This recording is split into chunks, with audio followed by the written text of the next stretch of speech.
as South Africans, we are members of BRICS.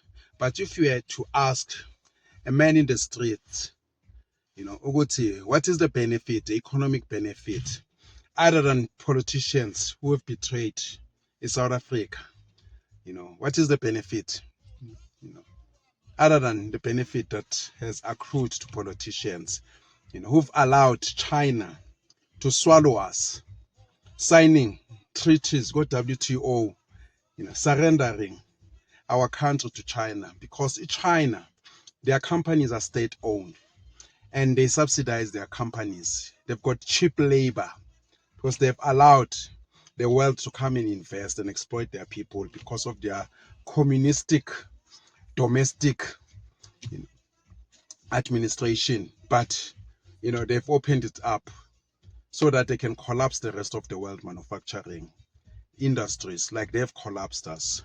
In the struggle between China and Russia and United States, tariff wars, I don't take sides. I wish we had leaders as Africans who put us first, like Gaddafi, have our own central bank currency, take charge, other than leaders who are telling us, you must go to China and use the Chinese currency.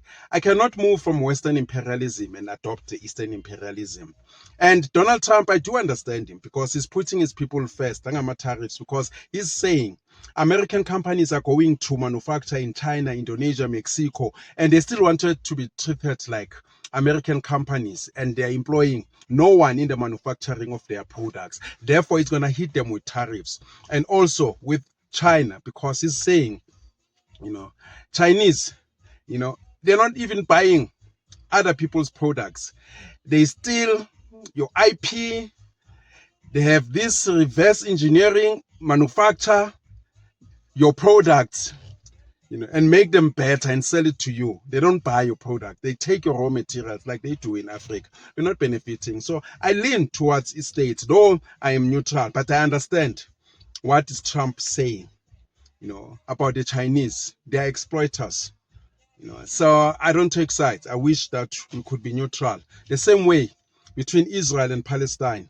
They are all invaders. That part of, the land, that geography, there used to be Messianic movement. African people, it used to be East Africa before the Suez Canal. It was East Africa, go Middle East, up to India, China. So black people were removed like they did in Argentina, the Nazis. So the struggle should be between Africans and Palestinian together and Zionists, all of them, all the Asians, because they've removed us like they did go Libya, Egypt, Tunisia, Morocco. Those Arabs there, the Muslims, they're inheriting the land that is not theirs. They pushed us southwards or southern, tip of the hemisphere. So I don't take sides. When it comes to that, Zelensky is here. He's not here for my benefit. I heard what he bought in mind. From who? Didn't buy it from the people. He didn't consult who was there. The kings who were there before. The tribes that were there before. He just went straight to the politicians. So I'm emphatic with Zelensky. So I wish that Africans, they could be independent and choose themselves. Trump, he makes sense. Langama borders, he makes sense. But on the Chinese thing is, I don't take sides. I choose Africans. Middle East, South Africa was not supposed to involve themselves there.